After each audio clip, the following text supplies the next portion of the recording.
Amén. Gloria al Señor. Bueno, mis hermanos, vamos a continuar con nuestra serie en el libro de los Hechos. Estamos ubicados en el capítulo 19. Capítulo 19, y en esta oportunidad vamos a leer y vamos a estar compartiendo los versos del 23 al 41. Hechos 19, versos del 23 al 41. Amén. Vamos a leer brevemente este texto y luego comenzamos a conversar lo que el Señor trae para nosotros el día de hoy. Amén.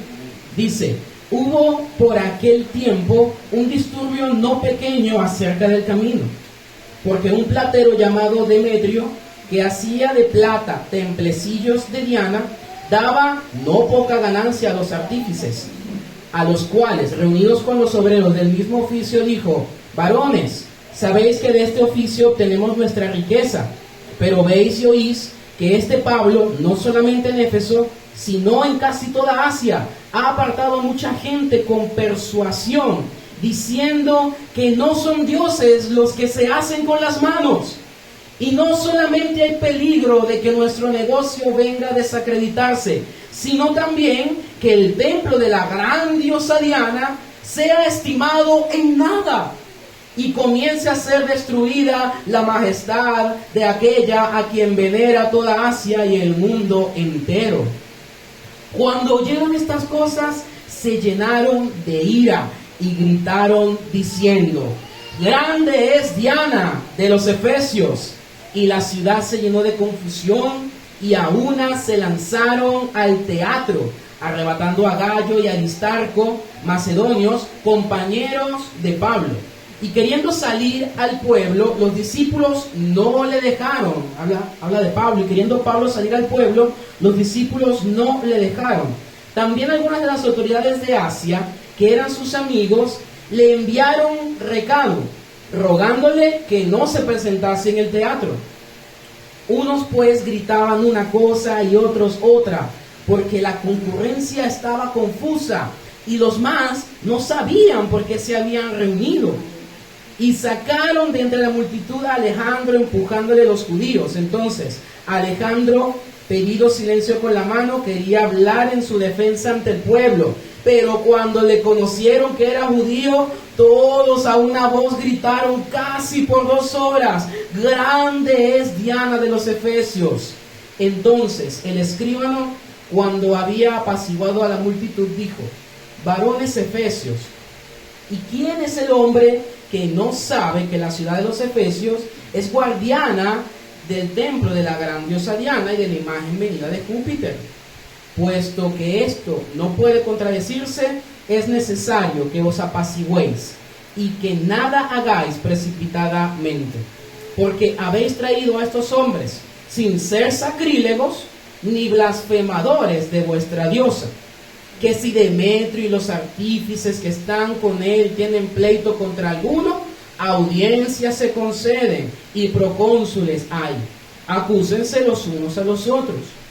Y si demandáis alguna otra cosa en legítima asamblea, se puede decidir, porque peligro hay de que seamos acusados de sedición por esto de hoy, no habiendo ninguna causa por la cual podamos dar razón de este concurso. Y habiendo dicho esto, despidió la asamblea. Amén. Palabra de Dios. Uy, una historia bastante como subida de calor, ¿verdad? Está algo fuerte. Algo que está sucediendo, ¿verdad? Por eso el título de este mensaje el Señor me lo ha dado, y precisamente a propósito de lo que se ve en el texto, y es que un gran alboroto. Así se llama el mensaje de hoy: un gran alboroto. Un alboroto. ¿Qué es un alboroto? Hay algarabía, ruido, ¿sí? Hay como un tumulto, algo que no se entiende, que no se ve, que no se sabe. Bien, algo difícil de controlar, de apaciguar, de calmar, en donde las emociones están exacerbadas, están muy alimentadas. Bueno, mis hermanos, hoy vamos a hablar de eso, un gran alboroto. Porque el ministerio en la ciudad de Éfeso, si ustedes recuerdan, vamos desde el capítulo 18, ¿cierto? Cuando Pablo comienza a hacer su tercer viaje misionero. Entonces, llegamos con nuestro querido amigo Apolos, solo para hacer un pequeño recuento. Apolos predica en Éfeso, ¿cierto? Y predica hasta el bautismo de Juan. Priscila y Aquila le exponen completamente todo el evangelio y el camino de Dios. Y luego entonces llega Pablo a la ciudad de Éfeso, ¿verdad? De eso entonces habíamos conversado y nuestro hermano Pastor Miguel hizo referencia a ello la semana pasada, acerca de una manera excelente todo lo que acontecía allí, que Pablo tuvo resistencia, ¿cierto? Pero aún así tenemos que entender que el evangelio avanza. Pablo está fortaleciendo a una iglesia en medio de una nación, en medio de un lugar muy cargado de idolatría, supersticiones, mucha religiosidad pagana, y cada vez más el evangelio avanza, es proclamado, pero también es resistido. Sin embargo, como les dije, la semana pasada aprendimos que aún así la palabra del Señor crecía y prevalecía poderosamente. Amén. En el versículo 20 del capítulo 19. Y así crecía y prevalecía poderosamente la palabra del Señor. Así que vemos que en cualquier situación y momento, nuestro Señor es exaltado. Él no deja de llevarse la gloria, aún en lo que nosotros consideramos adverso, en lo que nosotros consideremos malo o que no produzca algo que nosotros consideremos bueno. El Señor todavía está al control y Él sigue siendo exaltado. Amén. Entonces, seguramente hemos sido testigos, y si no lo ha sido, a lo mejor será testigo de algún tipo de alboroto o de controversia como esta. En algún momento usted se va a enfrentar a una multitud, ¿sí?, en donde ellos van a alborotar a las masas por el simple hecho de usted hablar la palabra de Dios. Lo más seguro es que eso le pase, hermano. Cuando uno predica como el Señor Jesús predicaba, si uno predica de la misma manera que Jesús predicó, le voy a asegurar que no va a tener alrededor gente tomándole fotos o pidiéndole autógrafos. Los va a tener alrededor con un palo y con una piedra. Lo van a querer matar. Si la palabra fiel y verdadera es predicada, usted no va a tener admiradores. La reacción más natural del hombre pecador es el rechazo. Esa es la primera reacción que nosotros esperaríamos y no debemos alarmarnos por eso. Al contrario, el Señor lo dijo y nos lo advirtió. Bienaventurados son cuando por causa de mi nombre los vituperen, los persigan y digan cualquier cosa en contra de ustedes, pero ¿cómo? Mintiendo. Amén. Entonces, estas personas, por lo general que causan este tipo de controversias, lo hacen porque sienten que sus intereses personales están siendo amenazados. Sus intereses personales están siendo amenazados. ¿Y amenazados por qué? Por nuestra predicación. El Evangelio siempre va a apuntar a los intereses personales del hombre y va a hacer que él se sienta incómodo. Y nosotros no lo hacemos con el propósito de que ellos se sientan mal, pero esa es la verdad. La verdad va a confrontar y va a hacer que el resultado sea incomodar a las personas que lo escuchen. Entonces, la controversia genera confusión. Y por lo general, tales episodios son promovidos por personas que sienten que sus intereses se ven en peligro. Y es como que usted se acerque a una leona que recién ha dado a luz, ¿cierto? Como que usted se acerque a cualquier animal que recién haya dado a luz, una perra, una gata, ¿sí? ¿Cómo ella se pone cuando ve que alguien se acerca? No le estás haciendo nada, no la estás tocando, pero no es necesario que la toques, solamente basta que te acerques y ella te ve como un peligro. Ella te ve como una amenaza. ¿Y qué va a hacer? Si se siente amenazada, te va a atacar, aunque no le hayas hecho nada. Pero entonces yo te preguntaría hoy, ¿quién de ustedes, sintiendo que sus intereses son amenazados, no hace algo por protegerlos? Todos lo hacemos, ¿verdad que sí? Es nuestra naturaleza, el estar protegidos. ¿Qué pasó con Adán y Eva cuando sintieron que estaban desnudos y se dieron cuenta? Salieron a esconderse. Salieron a esconderse.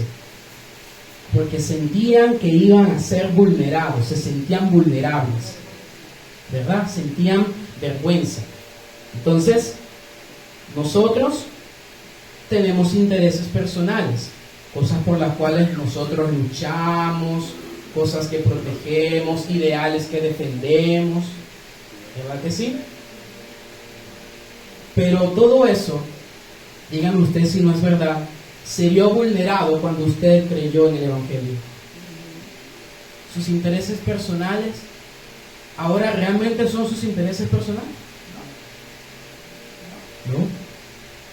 Y a eso vamos a apuntar el día de hoy, acerca de cómo el hombre rechaza a Cristo cuando sus intereses personales son amenazados. Ahora, si usted recuerda bien, los judíos en la sinagoga de Éfeso se endurecieron, ¿cierto? Y hablaron mal, no solamente de los mensajeros, también del mensaje. Hablaron mal del mensaje y de los mensajeros. ¿Verdad que sí? Entonces, por eso Pablo se lleva a los discípulos y sale en medio de ellos. Recuerdan que la semana pasada leíamos que se fueron de la sinagoga, estuvo allí 3 meses. Y en 3 meses esa gente nada. Y Pablo dijo, no, yo me voy de aquí porque estos están nuevecitos, no vaya a ser que vénganse conmigo. Porque esto que está pasando aquí no conviene ni a ustedes ni a nosotros. Por lo tanto, entonces Pablo sale de en medio de ellos, pero ¿qué hace Pablo? Sigue enseñando. Pablo no detiene la enseñanza, porque le están insultando, porque están hablando mal de él. Pablo no detiene la enseñanza, y él sigue enseñando de Jesús, y muchos se convertían, y eso estaba afectando ahora los intereses de otros. El que muchos se convirtieran al Evangelio estaba afectando los intereses de otras personas, y por eso hoy estamos hablando de un gran alboroto. Nos vamos a encontrar hoy con eso. ¿Qué dice el versículo 23? Hubo por aquel tiempo un disturbio no pequeño acerca del camino. Ahora, Lucas aquí está relatando un suceso en donde el motivo del alboroto, ¿cuál es? El camino. ¿Pero qué es el camino? Recordemos, para los que no hemos venido, los del camino se refieren a las personas que habían creído en Jesucristo.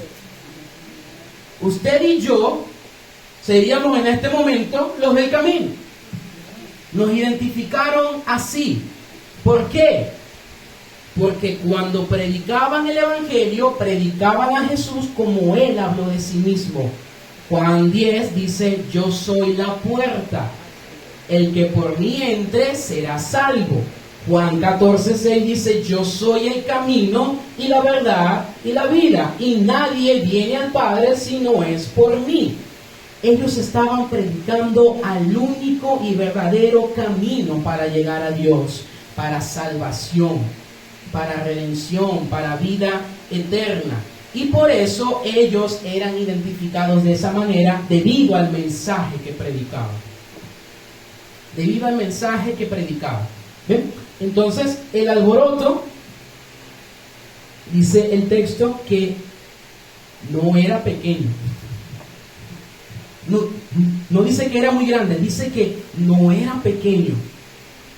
Como la contraparte, ¿cierto? Donde tú dices, ok, era algo difícil entonces, porque si no fue algo pequeño, entonces, ¿qué fue? Fue algo grande.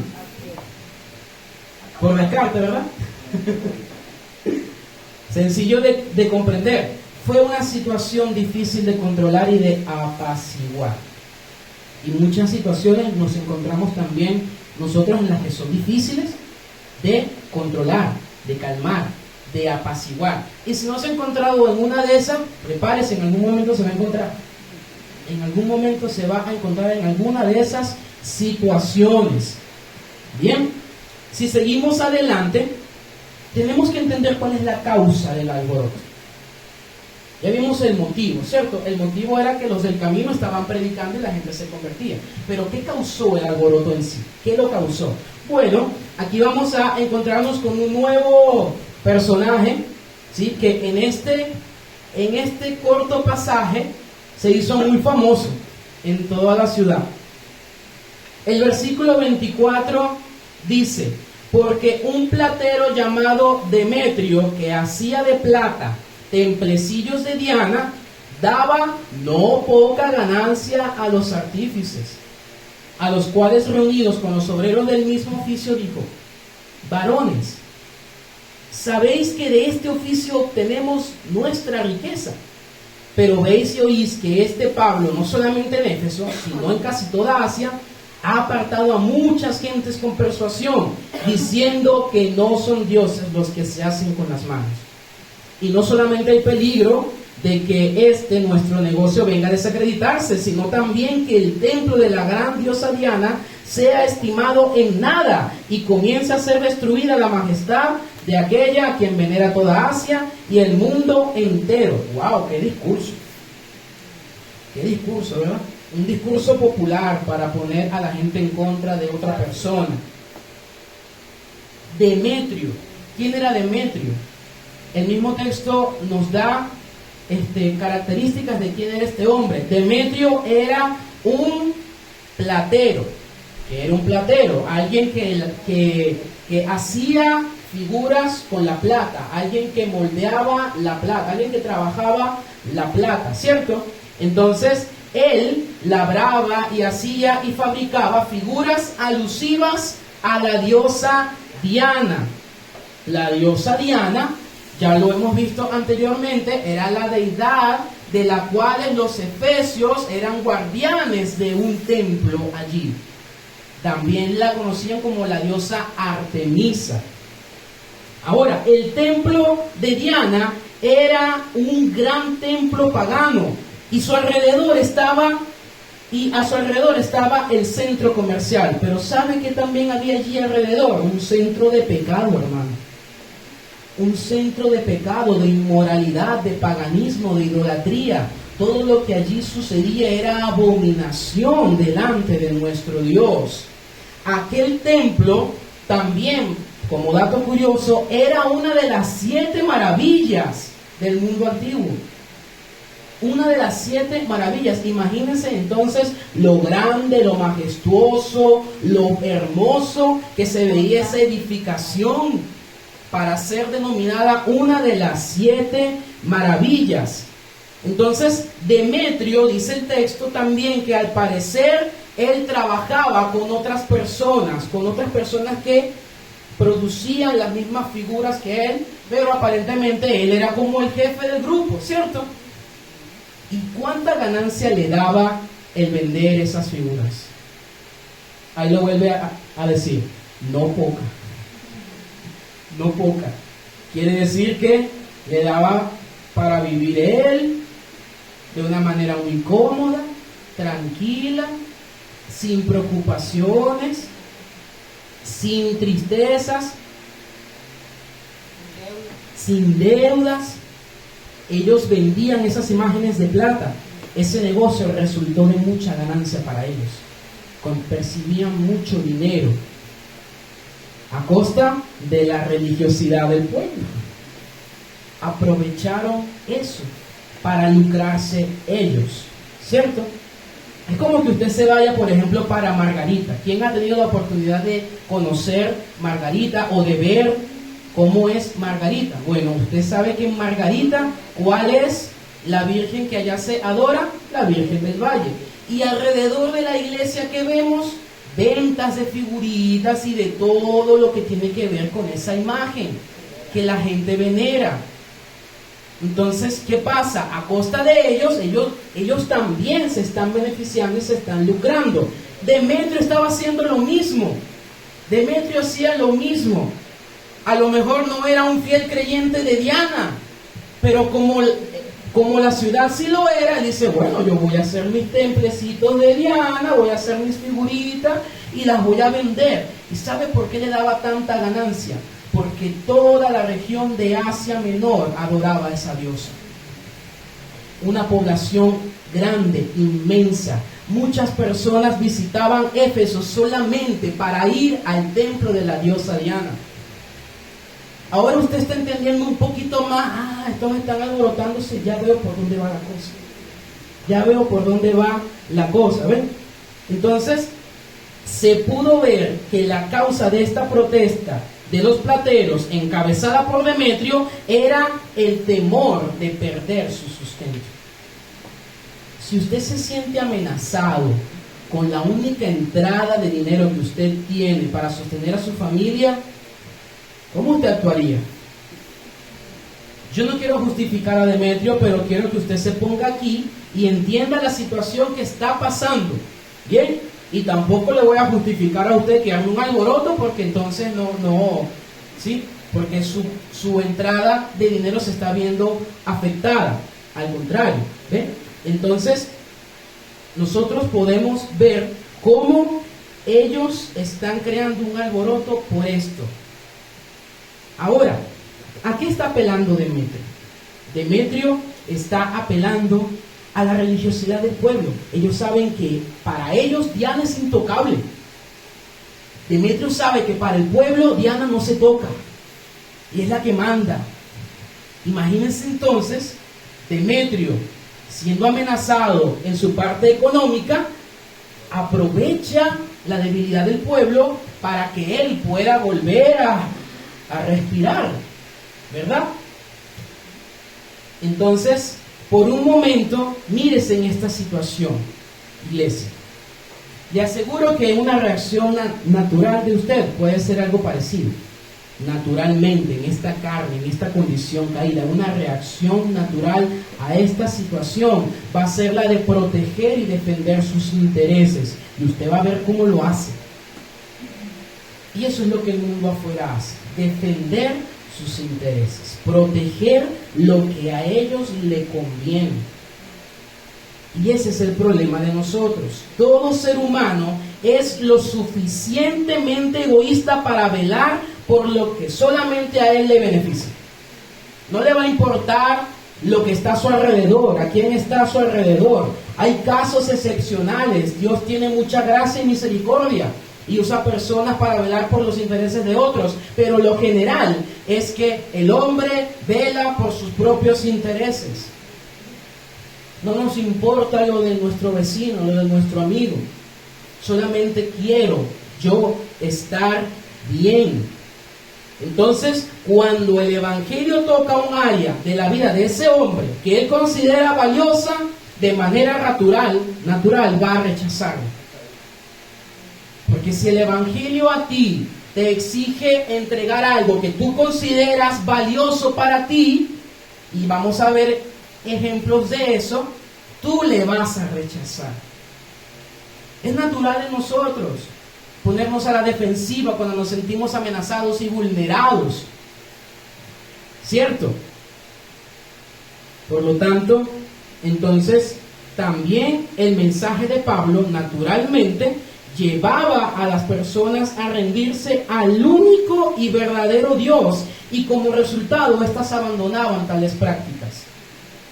El resultado de la predicación de Pablo y de la conversión de esas personas era que lo que pasó aquí cuando Pablo predicó y los magos sacaron sus libros y sacaron todas esas figuras que representaban lo que ellos creían, lo que ellos adoraban, lo que ellos tenían por posesiones y ganancias. ¿Y qué hicieron? Una gran hoguera. Quemaron todo. Quemaron todo. ¿Usted quemaría todo lo que usted tiene considerando que eso puede no agradarle a Dios? Ay, bueno. Aménes por allí. Yo sé que mi pastor lo hizo. Lo testificó aquí y él por eso dice amén con propiedad, porque ya lo hizo. Pero realmente usted se va a ver en una situación en la que el evangelio le va a demandar que ponga a un lado sus intereses, que ponga a un lado lo que usted considera valioso, lo que usted considera importante. ¿Qué puede ser? Trabajo, hijos, familia, empleos, títulos, reconocimientos. Que lo pongas a un lado, porque Cristo va primero. No tiene por qué usurpar el lugar de nuestro Señor. Todas esas cosas que tú consideras intereses personales no son tus intereses personales. No podemos dejarnos llevar por estas cosas que están en este mundo, que son vanidad, y vanidad de vanidades, todo es vanidad. Pero para Demetrio estas cosas representaban su vida, su seguridad, su sustento, su prosperidad. Y por eso él ha creado esta gran algarabía. Esto explotó, hermano. Esto explotó. El versículo 28 dice que cuando oyeron estas cosas se llenaron de ira. Así habrá sido el discurso de Demetrio, que subió las emociones hasta la ira. Se sintieron tan ofendidos que arremetieron contra los cristianos, arremetieron contra los del camino, crearon un alboroto, un disturbio. Imagínense que se cree aquí un disturbio, hermano, porque nosotros estamos predicándole a las personas y ellas se están arrepintiendo. Y se forma un gran disturbio, pero la gente está molesta, brava, que están con antorchas, con piedras, con palos, con bate, con todo, con lo que tenga en la mano, dispuesto a dañar al que sea que se interfiera en sus intereses personales. Se lo estoy poniendo así porque así estaba pasando aquí.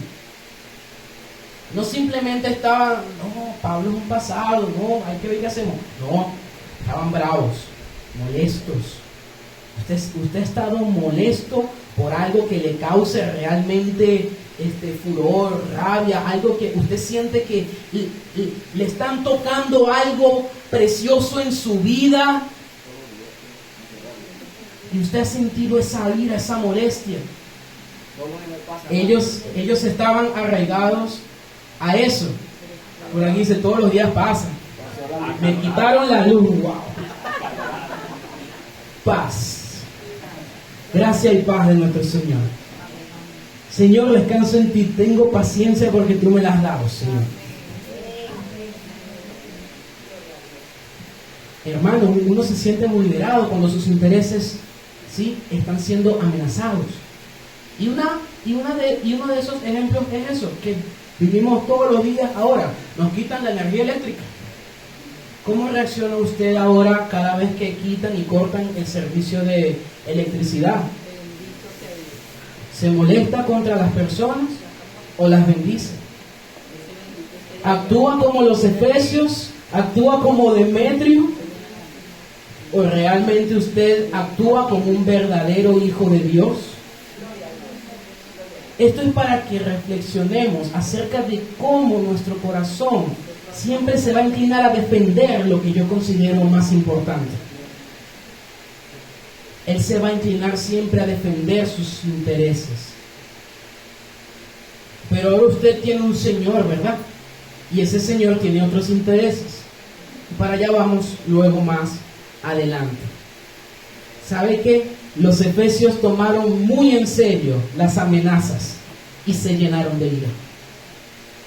Demetrio logró persuadirlos de tal manera que se tomaron en serio que ellos estaban siendo afectados. Se tomaron en serio que ellos estaban en peligro.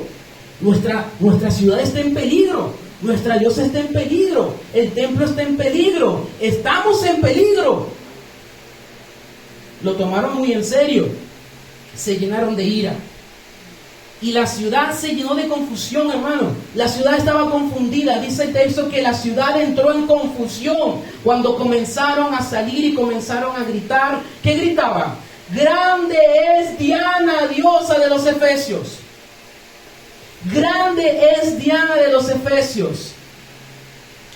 Ahora usted piense hoy, ¿qué gritaría el mundo si ve que por la predicación del evangelio sus intereses son confrontados? ¿Qué gritaría el mundo? Usted puede ver según el contexto de cada uno algo que pueden gritar, ¿verdad? Grande es la ideología de género. Grande es la homosexualidad. Grande es el homicidio. Grande es el aborto. Grande es para ellos todas esas cosas que representan sus intereses. ¿Qué es lo grande para ti? Amén.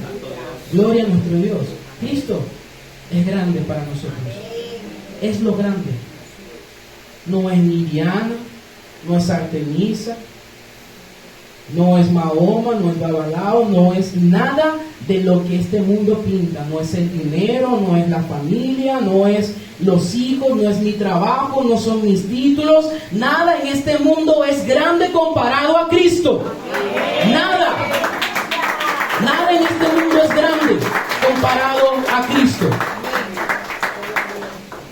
Es muy fácil, hermanos, levantar emociones de modo que a lo mejor no sepas qué es lo que está pasando y te estás uniendo a ello.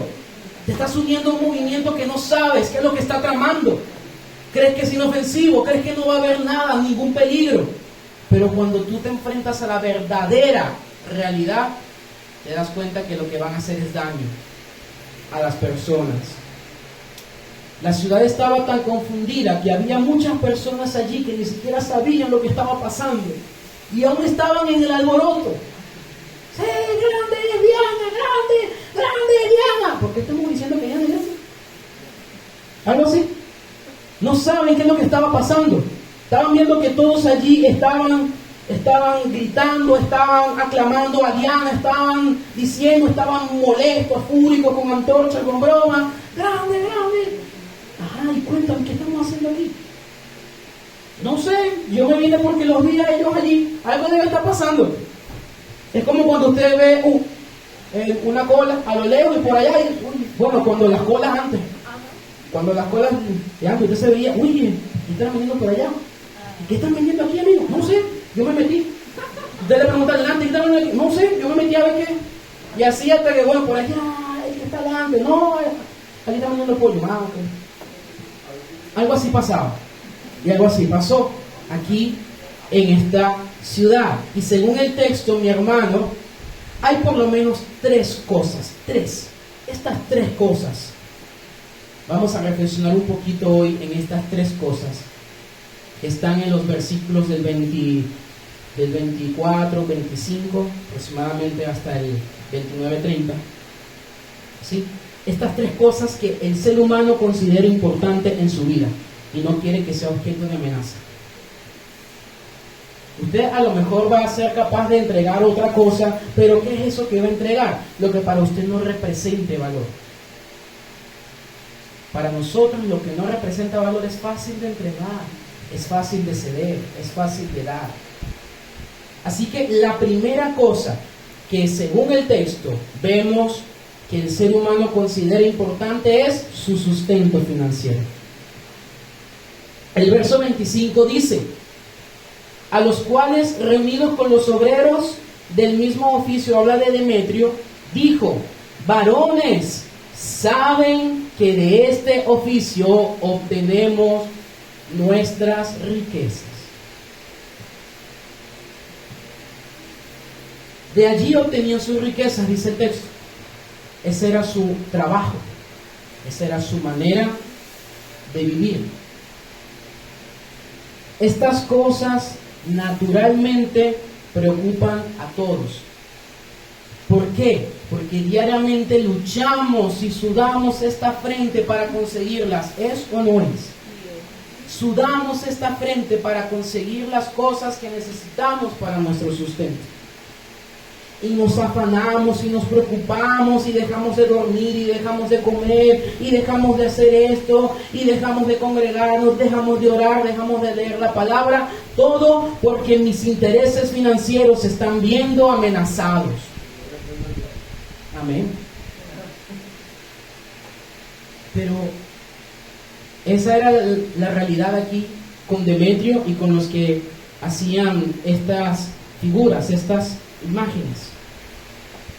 ¿Sabe que es tanto así que nosotros llegamos a depender de nuestros bienes? Depender. Si usted le quitaran sus bienes hoy, ¿qué hace? Si usted revisa su cuenta en este momento y está en cero, ¿qué hace? Si Dios permite que le pase como a Job y todo lo que tenía le fue arrebatado, ¿qué hace? Iglesia, ¿qué haríamos? ¿Qué haríamos nosotros si el Señor trae calamidad sobre nuestra vida y todo lo que pensamos tener como posesiones ya no las tenemos? Piensa en eso, iglesia. En esta mañana yo quiero y el Señor quiere que podamos reflexionar y pensar acerca de cómo mi corazón antepone mis intereses antes que a Dios. ¿Será que podemos decir como Job, Jehová dio, Jehová quitó, sea el nombre de Jehová bendito? ¿O será que seremos necios como la esposa de Job, maldiciendo a Dios y deseando morir?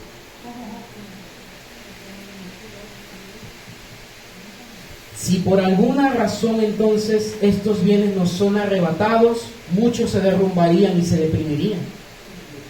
Entrarían en un cuadro en el que no van a salir más a menos que se levante su estado financiero. ¿Y qué si realmente Dios quisiera ponerte en la peor situación como puso a los israelitas en el desierto para que aprendas a depender de Él? Yo no puedo plantearte el mejor escenario porque no va a ser cierto. Dios tiene el poder de darte el mejor escenario, amén, claro que sí. Pero lo más seguro es que su iglesia enfrente escenarios más graves por amor a Él, por amor a Cristo. Y eso que tú consideras intereses personales en tu vida, si te son arrebatados, ¿qué hacemos? Pero también está el otro lado, el otro extremo, el extremo de la avaricia, el extremo en donde nada es suficiente, el extremo en donde mucho nunca es suficiente. El extremo en donde yo no me conformo con lo que tengo, no estoy contento con lo que tengo, sino que quiero más. Y Pablo advierte a Timoteo sobre esto. Primera de Timoteo 6 habla acerca de cómo debemos tener contentamiento sumado a la piedad. Una vida piadosa, una vida santa, agradable a Dios, pero una vida que tiene contentamiento con lo que Dios le ha provisto. Una vida que está plena y feliz porque vuestro Padre le sostiene. Es Dios quien te sostiene, no son tus fuerzas. Si Dios no edifica, en vano trabajan los que edifican. Si Dios no guarda, en vano velamos nosotros. Por eso no podemos poner nuestras confianzas en las riquezas. Jesús le advirtió a sus discípulos también. Es muy difícil que un rico entre en el reino de los cielos. Cuando se le acerca el joven rico, la cita está en Lucas 18, versículo 24. Él le dijo a sus discípulos que difícilmente entrará un rico en el reino de los cielos. Pero lo que es imposible para los hombres es posible para Dios. Amén. Así que no se puede servir a dos señores. No podemos servir a Dios y a las riquezas al mismo tiempo. No puedo pretender dedicar mi vida a hacer tesoros aquí en la tierra y al mismo tiempo pretender dedicar mi vida a hacer tesoros en el cielo. No puedo tener dos tesoros, no puedo partirme en dos, no puedo darme todo a las dos cosas. Me tengo que decidir por una. Que tu sinceridad sea por tu Señor y Salvador. Que tu decisión sea cada día por entregar tu vida a Cristo y hacer tesoros en el cielo. Amén. Donde ni la polilla, donde ni el orín, donde nada de esas cosas que están aquí corrompen. Pero aquí todo lo que tú creas que puedes hacer y acumular, algún día se va a perder.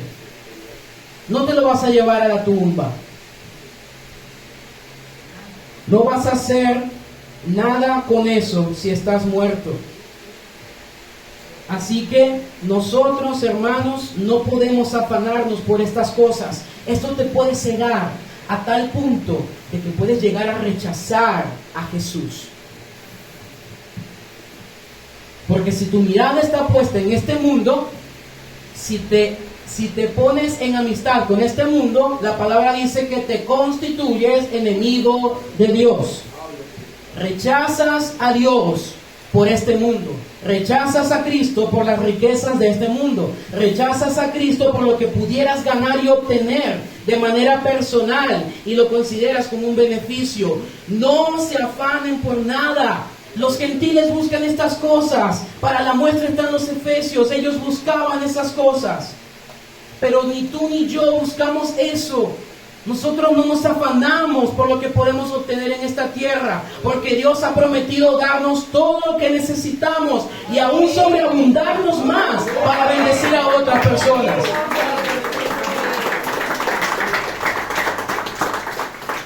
Escucha esto. El Evangelio no amenaza tus bienes. El Evangelio confronta tu manera de relacionarte con tus bienes. Lo vuelvo a repetir. El Evangelio no amenaza tus bienes.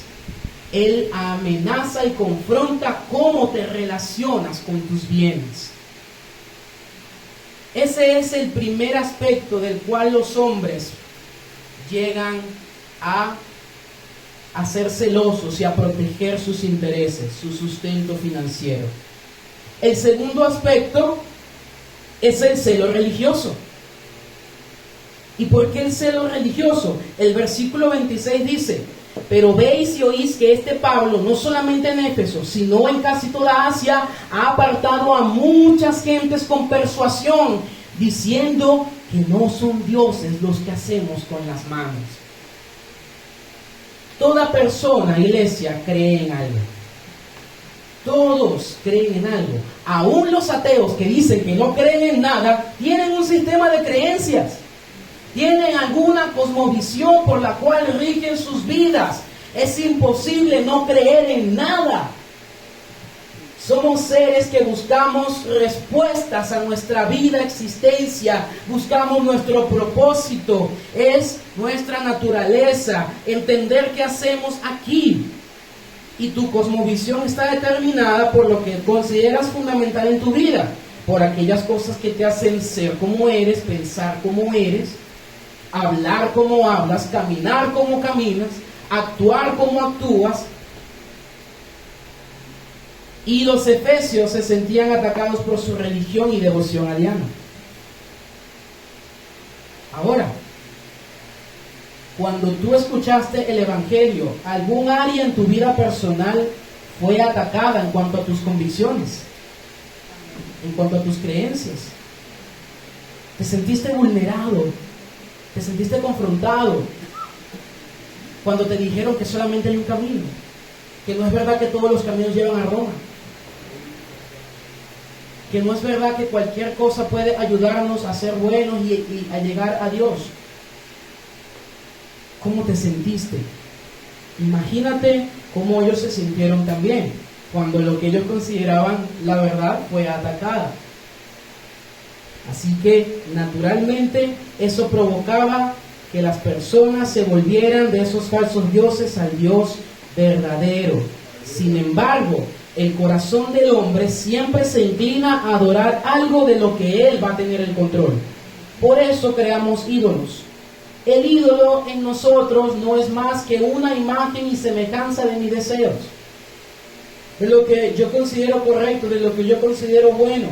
Y ojo, peligrosamente, ese ídolo puede tener el nombre de Dios mismo. Usted puede hacerse una imagen de Dios que Él no ha dicho de Él.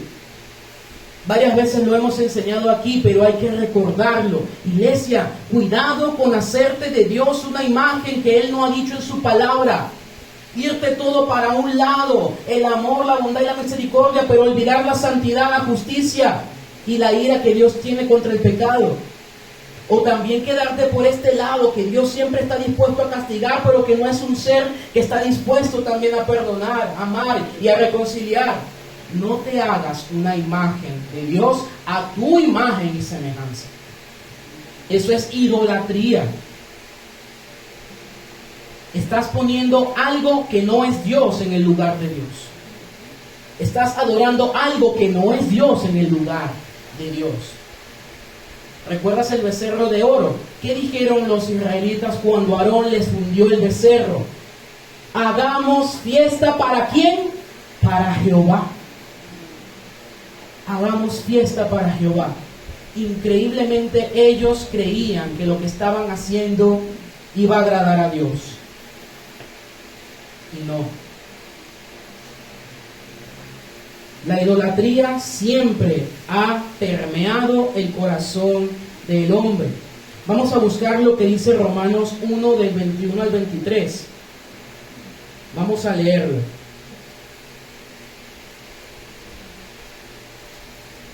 La idolatría siempre ha permeado el corazón del hombre, siempre lo ha llenado por completo. Del 21 al 23 dice la palabra de Dios así. ¿Lo tenemos todos? Pues habiendo conocido a Dios, no le glorificaron como a Dios, ni le dieron gracias, sino que se envanecieron en sus ¿qué? Razonamientos, y su necio corazón fue entenebrecido. Profesando ser sabios, se hicieron necios y cambiaron la gloria del Dios incorruptible en semejanza de imagen de hombre corruptible, de aves, de cuadrúpedos y de reptiles.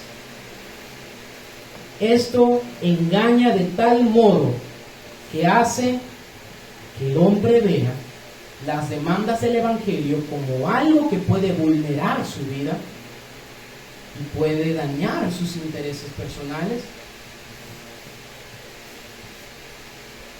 puede atentar contra su vida. Ve el Evangelio como algo que le va a hacer perder su vida en vez de ganarla. Ve el Evangelio como algo en lo que cree que va a ser esclavo en vez de ser libre. Ve como el Evangelio como algo en donde tú no vas a poder salirte si tú quieres. Y no es así. La vida que Dios ofrece es una vida abundante y plena.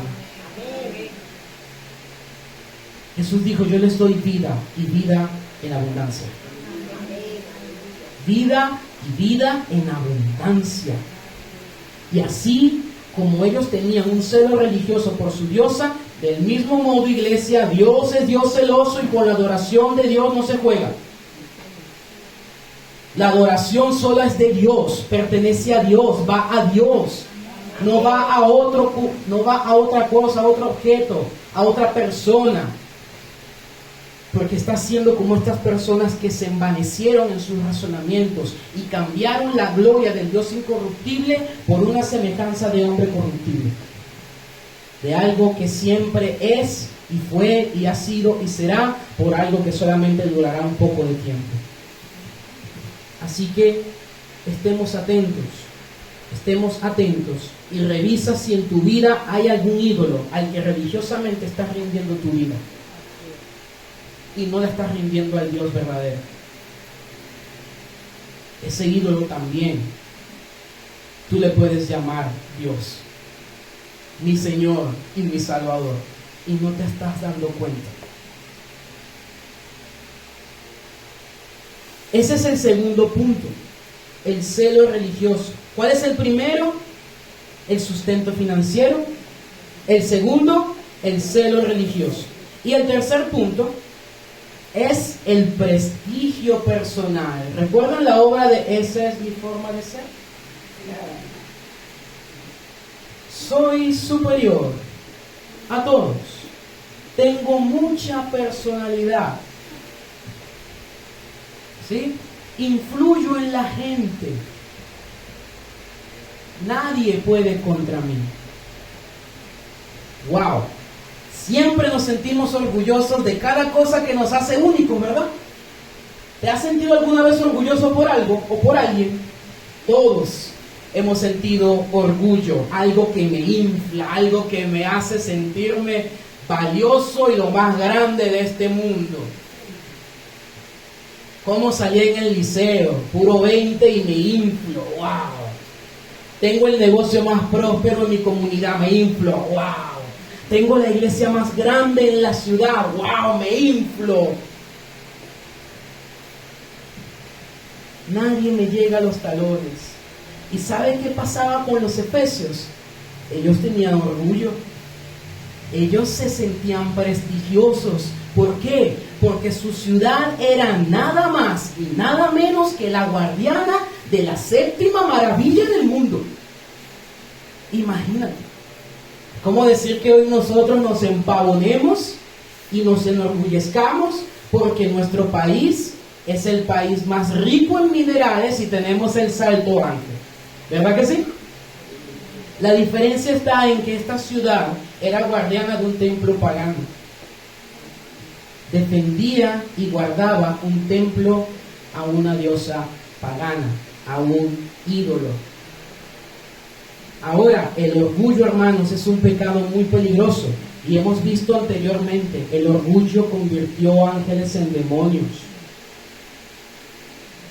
Por el orgullo de él creerse hermoso y superior, Lucifer cayó. Por el orgullo. Por ese orgullo, muchos de nosotros nos apartamos de Dios. Por ese orgullo, muchos creemos que no necesitamos del Señor. Dejemos nuestro orgullo a un lado. Estos delirios de grandeza también eran parte de los efesios, hermanos. Ahora, este prestigio, ¿sabe qué pasaba con este prestigio? Poco a poco iba decayendo. El evangelio estaba siendo predicado. Las personas se convertían. ¿Cuál era el resultado? ¿Cuál era la consecuencia? No van a adorar más a la diosa Diana. Van a adorar al Dios verdadero. Ya ellos no iban a decir grande es Diana de los Efesios. Ellos iban a decir ahora grande es Jesucristo. Grande es Jesucristo. Entonces, la iglesia en Éfeso era causante de la pérdida del prestigio para la misma ciudad en este ámbito.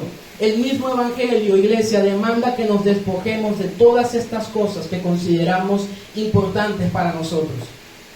Lo que yo considero valioso para mí, mis talentos, mis títulos, mis conocimientos, mis reconocimientos.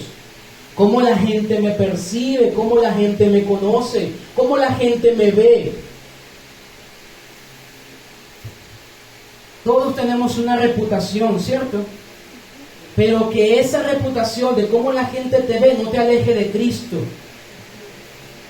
sino que realmente tu testimonio pueda ser intachable y hable de la fidelidad que tienes para con el Señor, no de la fidelidad que tienes para contigo. Ya tú no eres el centro. No somos antropocéntricos, hombrecéntricos. No, ahora somos cristocéntricos, iglesia. Mi prestigio no le interesa a Dios. Mi prestigio a Dios no le interesa. A Él le interesa su gloria. A Dios le interesa ser reconocido, ser alabado, ser exaltado. Y nosotros tenemos el privilegio de ser los embajadores de aquel que nos llamó de las tinieblas a su luz admirable. Amén. Así que Dios nos demanda que nos despojemos de todo eso que consideramos importante y valioso con tal de ganar a Cristo. Ahora, ¿puedes tú verte reflejado en este momento? Cuando recibiste la palabra de Dios y la palabra de la cruz demanda que te niegues a ti mismo, ¿qué pensaste? Cuando la palabra de la cruz dice: el que no aborrezca a padre, madre, esposa, esposo, hijo, hija y aún su propia vida, no puede ser mi discípulo, ¿qué pensaste? Cuando el Evangelio te dice: el que quiera hallar su vida la perderá, pero el que pierda su vida por causa de mí, éste la hallará, ¿qué pensaste?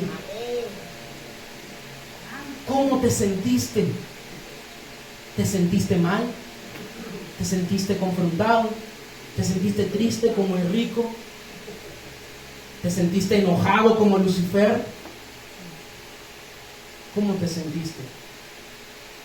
¿Cómo nos sentimos? El apóstol Pablo consideraba todas estas cosas que según el mundo te dan prestigio como basura. Y él tenía de qué gloriarse. Hebreo de hebreos, circuncidado al 8º día, de la tribu de Benjamín, fariseo, celoso, perseguidor de la iglesia. En cuanto a la ley irreprensible, él tenía de qué gloriarse, él sí tenía de qué enorgullecerse. Sin embargo, él dijo: todo lo he tenido como pérdida para ganar a Cristo. Filipenses 3 del 7 al 8 dice lo siguiente. Palabras del apóstol Pablo, inspirado por el Espíritu Santo. Dice así: pero cuántas cosas eran para mi ganancia, las he estimado como pérdida por amor de ¿quién? De Cristo. Y ciertamente aún estimo todas las cosas como pérdida por la excelencia del conocimiento de Cristo Jesús, mi Señor, por amor del cual lo he perdido ¿qué? ¿Lo he perdido qué? Un poquito, algunas cositas, todo, hermano, todo, y lo tengo, ¿por qué? Lo tengo colgado en mi oficina, lo tengo aquí guardadito por si acaso lo necesito, lo tengo por basura. Wow, Señor, ayúdanos a menospreciar este mundo. Ayúdanos, Señor, a no aferrarnos a este mundo y a tener nuestra mirada puesta en el galardón. Amén. Ayúdanos, Señor. Tu iglesia te lo pide, Padre. Te lo pide. ¿Has encontrado en Cristo el verdadero sentido para tu vida? ¿O acaso es más importante para ti cómo te percibe la gente? Es más importante para ti cómo te perciben tus compañeros de universidad, de liceo. Es más importante para ti cómo te perciben tus compañeros de trabajo, tus vecinos. Que cuando sepan que eres cristiano, que defiendes a Jesús, que predicas el Evangelio, a lo mejor se burlarán de ti. Ya no te tengan como el gran hombre de negocios. Ahora te van a tener, oh, el religioso. ¿Estás dispuesto a eso? ¿Estás dispuesto a sufrir penalidades?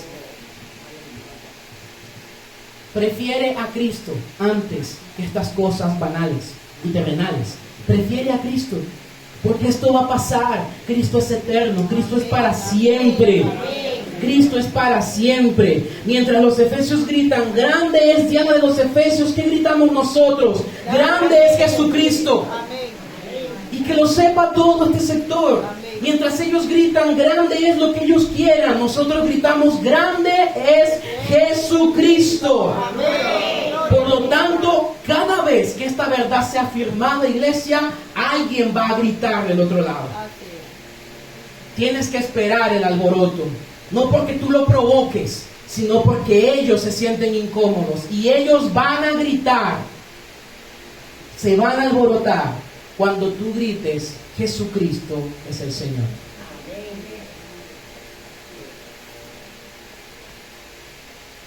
El mundo, para cuidar sus intereses, es lo que grita. Pero nosotros no velamos por nuestros propios intereses, iglesia. Nosotros velamos porque la voluntad de Dios se haga, así como en el cielo, también en la tierra. Amén. Velamos no porque se haga lo que yo quiero, yo velo porque se haga lo que mi Señor quiere.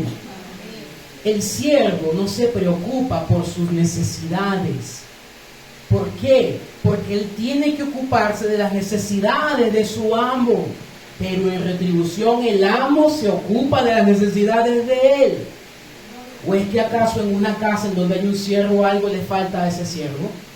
No le falta nada, porque mientras él se ocupe de su siervo, de su amo se ocupa de él. Y así mismo el Señor lo ha dicho.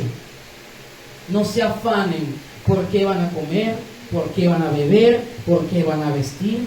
No se preocupen por estas cosas, mas busquen primeramente el reino de Dios y su justicia, y todas estas cosas os serán añadidas. Todo lo que nosotros necesitemos será añadido.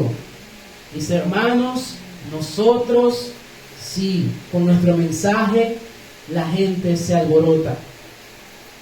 Pero no porque nosotros seamos causantes del alboroto, sino porque su pecado es confrontado cuando Cristo es predicado.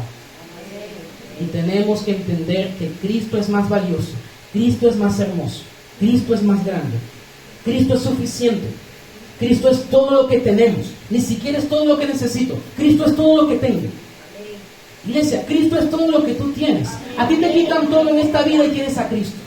Y tienes todo más que lo que tiene este mundo. Te quitan todo, pero si tienes a Cristo, lo tienes todo. Si te sientes tentado a velar por tus propios intereses a costa de Cristo, entonces corre a su presencia.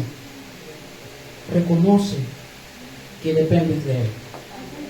No dependes de ti. No dependes de tus esfuerzos. Él te da fuerzas. Él te da valentía. Él te da coraje. Él te provee lo que necesitas. No veles por tus intereses. Porque si no, estamos siendo como los efesios. Estamos siendo como los que no conocen al Señor. No te preocupes por nada. Al contrario, que sean conocidas todas tus peticiones delante de Dios, con toda oración, ruego, súplica, pero con acción de gracias. ¿Y sabes qué va a pasar? La paz de Dios, que sobrepasa todo entendimiento, guardará tus corazones y tus pensamientos en Cristo Jesús, Señor nuestro. No nos preocupemos por nada, que al contrario, podamos estar felices de que tenemos a Cristo en nuestra vida. Busca a Cristo por encima de tus intereses y busca su voluntad por encima de tu voluntad. Que la gracia y la paz de Dios sea contigo, iglesia. El Señor te bendiga grande y poderosamente. Gracias.